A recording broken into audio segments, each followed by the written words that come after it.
دوای سێ دێ لە حکومڕانی کوردی و بەڕێبردنی وڵات لەلایەن حزبەکانی دەسەڵاتەوە کەچی تا ئێستا نەیانتوانیوە سادەترین ماف و بچووکترین خزمەتگوزاری پێشکەش بە هاوڵاتیان بکەن، ئەویش دابینکردنی کارەبای نیشتیمانیە.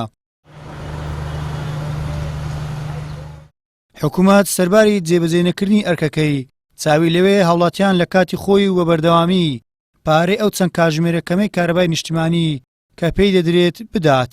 ئەگەر هاوڵاتی یارمەتی خۆی بدا، یارمەتی حکوومەتەکەی خۆی بدا لەوەی کە کارەبا کەمتر سەرف بکە و ئەو پارەی کە لەسەرەتی وەکو قەرزێکە بۆ حکوومەت بگەڕێنێتەوە، حکوومەت دەتوانێت هەمان پارە ئیستثمار بکاتەوە لە تەطویری کەرتی کارەبا و کارەبای زیاتریشی بۆ بەرهەم بێت. هاوڵاتی پارەکەی خۆی هەر ئەدا، بەڵام پارەیەکی زۆرتر ئەدا بە موالدە تەحملی دەنگ و دووکەڵ و ئەوانەشی بکە، بەڵام ئەوەدە نییە نیوەی ئەو پارەیە بۆ حکوومەت بگەڕێنێتەوە. لەو بارەیەوە ئەندامێکی لێژنیوزە لە پەڕلەمانی کوردستان باز لەوە دەکات حکوومەت خۆی بێئاگا کردووەلەوەی لە ساڵانی ڕابردوو چەندین مانگ موچەی موچەخۆرانی نەداوە و لێبڕین و پاشەکەوتی داهێنا و هێشتا ئەو حەقەی لەسەرێتی نەیداوەتەوە کەچی داوای وەگرتنی پارەی کارەبا لە هاوڵاتیان و هاوبەشانی دەکات. ئەم قسەی بەڕێز سەرۆکی حکوومەتیش خۆی خودی لە خۆیدا بوونی مۆلیدە لە گەڕەکەکانە و بە ئەو دوو کەڵ و دەنگەدەنگەی کە هەیە و ئەوەیە کە حکوومەت نەیتوانیوە ئەرکی سەرەتایی خۆی بەرامبەر بە هاوڵاتیان جێبەجێ بکە و فەشەلی هێناوە لە دابینکردنی کارەبا بۆ هاوڵاتیان، بۆیە مۆلیدەی ئەهلی هەیە و لە پاڵ ئەمەشدا حکوومەتی هەرێمی کوردستان 14 تریلیۆن دیناری هاوڵاتیان و موچەخۆرانی هەرێمی کوردستان قەرزارە.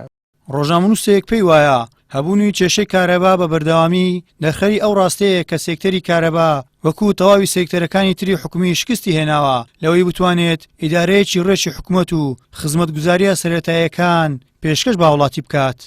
کەرتی کارەبا سێکتەری کارەباش وەکو تەواوی سێکتەرەکانی تر دەتوانم بڵێم شکستی هێناوە لە ئەو سێکتەرانەی کە حکوومەتی هێرێم ئیدارەی دەکا. هەبوونی کارەبای مۆلیدا تا ئێستاش نیشانەی شکست خواردی و نقطەی زوعفی حکوومەتە بەڕاستی، یعنی دەبێ کارەبای نیشتیمانی دوای 30 ساڵ حکومڕانی دابین بکری بۆ ملەتە، تا ئێستاش کارەبای نیشتیمانی دابین نەکرا و کە دابینیش نەکرا و ئەوەنجا داوای پارەی کارەبای نیشتیمانی لە ملەت دەکرێت.